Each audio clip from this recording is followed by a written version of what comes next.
Hello friends, welcome to our channel decent in the stories. प्यारे दोस्तों, आपका हमारे channel decent in the stories में बहुत बहुत स्वागत है।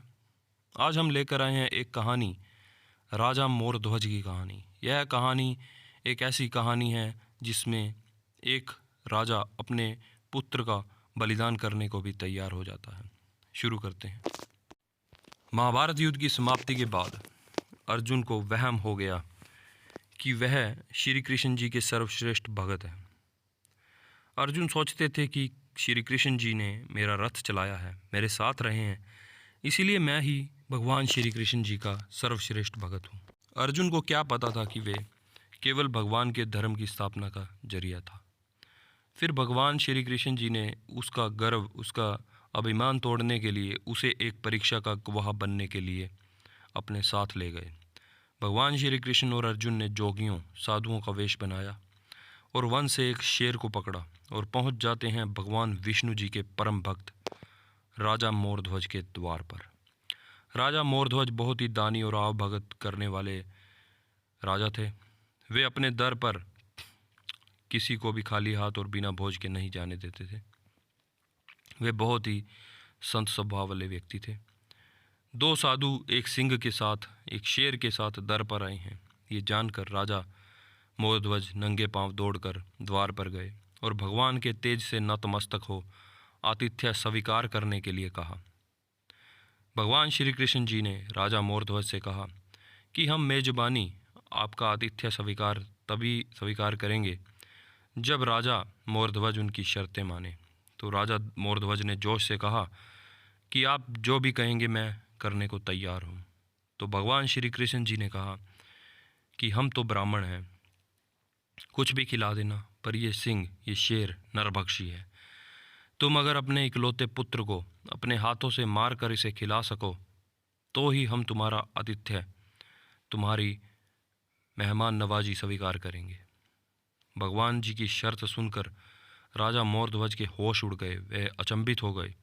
फिर भी राजा मोरध्वज अपना आतिथ्य धर्म नहीं छोड़ना चाहते थे।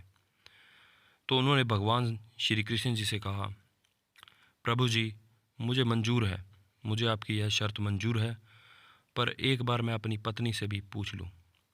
भगवान श्री कृष्ण जी से आज्ञा पाकर राजा मोरध्वज महल में गया।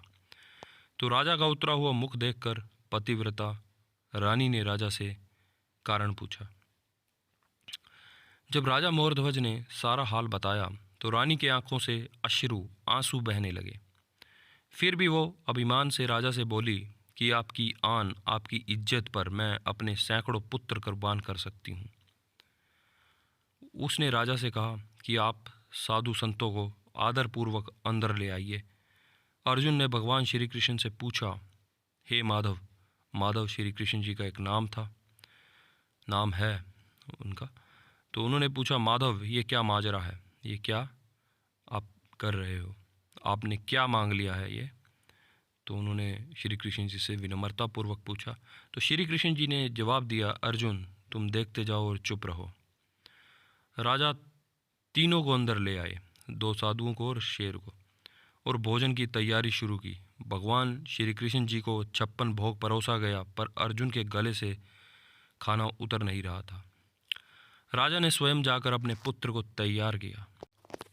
राजा का पुत्र मात्र 3 साल का था और उसका नाम था रतन कंवर। वो भी माता पिता का भक्त था। उसने भी हंसते हंसते अपने प्राण दे दिए, परंतु उफ ना की। राजा रानी ने अपने हाथों से आरी लेकर पुत्र के 2 टुकड़े किए और उस शेर को परोस दिया। भगवान श्री कृष्ण जी ने भोजन ग्रहण किया, पर जब रानी ने पुत्र का आधा शरीर देखा तो रानी अपने आंसू रोक ना पाई। एक माँ होने के नाते वह अपने आंसू रोक ना पाई। भगवान श्री कृष्ण जी इस बात पर गुस्सा हो गए कि लड़के का एक फाड़ कैसे बच गया। भगवान श्री कृष्ण जी रुष्ट होकर जाने लगे तो राजा मोरध्वज और उनकी पत्नी रानी रुकने की मिन्नतें करने लगे। अर्जुन को एहसास हो गया था कि भगवान मेरे ही अभिमान, मेरे ही गर्व को तोड़ने के लिए ये सब कर रहे हैं। तो अर्जुन स्वयं भगवान श्री कृष्ण जी के पैरों में गिरकर विनती करने लगा। अर्जुन श्री कृष्ण जी के पैरों में गिरकर विनती करने लगा और कहने लगा कि आपने मेरे झूठे अभिमान, मेरे झूठे गर्व, मेरे झूठे मान को तोड़ दिया है। आपने राजा रानी के बेटे को उनके ही हाथों से मरवा दिया और आप रुष्ट होकर जा रहे हो, ये उचित नहीं है। हे प्रभु, मुझे माफ़ करो और भक्त का कल्याण करो। तब केशव, श्री कृष्ण, माधव, कन्हैया, श्री कृष्ण जी ने अर्जुन का घमंड टूटा जान रानी से कह दिया कि वे अपने पुत्र को आवाज़ दें। रानी ने सोचा कि पुत्र तो मर चुका है, अब इसका क्या मतलब। पर साधुओं संतों की आज्ञा पाकर उस रानी ने अपने पुत्र रतन कंवर, जिसके अभी ही टुकड़े किए थे उन दोनों माता पिता ने, उस पुत्र को आवाज़ लगाई। कुछ ही क्षणों में चमत्कार हो गया। मृत रतन कंवर, जिसका शरीर शेर ने खा लिया था, वो हंसते हंसते आकर अपनी माता जी से लिपट गया। भगवान श्री कृष्ण ने मोर ध्वज और रानी को अपने विराट स्वरूप का दर्शन करवाया। पूरे दरबार में वासुदेव कृष्ण कन्हैया जी की जय जयकार गूंजने लगी। भगवान श्री कृष्ण जी महाराज के दर्शन पाकर अपनी भक्ति सार्थक जानकर राजा मोरध्वज की आंखें भर आई और वह बुरी तरह बिलखने लगा। भगवान श्री कृष्ण जी ने वरदान मांगने को कहा तो राजा मोरध्वज और उनकी रानी ने कहा, भगवान एक ही वर दे दो कि अपने भक्त की ऐसी कठोर परीक्षा न लें जैसी आपने हमारी ली है। तो भगवान श्री कृष्ण ने जवाब दिया, तथास्तु। और भगवान श्री कृष्ण ने उन दोनों को आशीर्वाद दिया और पूरे परिवार को मोक्ष दिया। इस कहानी से जुड़ा हुआ एक रोचक तथ्य है। छत्तीसगढ़ की राजधानी रायपुर से करीब 30 किलोमीटर दूर रायपुर कोलकाता हाईवे पर एक कस्बा है। इस कस्बे का नाम है आरंग। कहा जाता है कि यह कभी राजा ताम्रध्वज की राजधानी थी और इसकी पहचान एक समृद्ध नगर के रूप में थी। मोरध्वज की कहानी पुराणों में मिलती है, जिसे श्री कृष्ण जी ने आदेश दिया था कि वह अपने बेटे ताम्रध्वज को आरी से चीरकर उसका मांस शेर के सामने पेश करे, जैसा हमने अभी कहानी में बताया है। ऐसा माना जाता है कि आरे से चीरने की कहानी के कारण ही इस नगर का नाम आरंग पड़ा। तो यह थी आज की कहानी।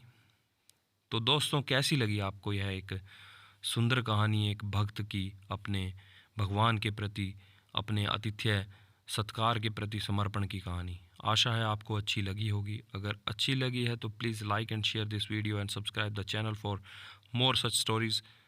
Thank you for watching the channel. Have a good day. धन्यवाद।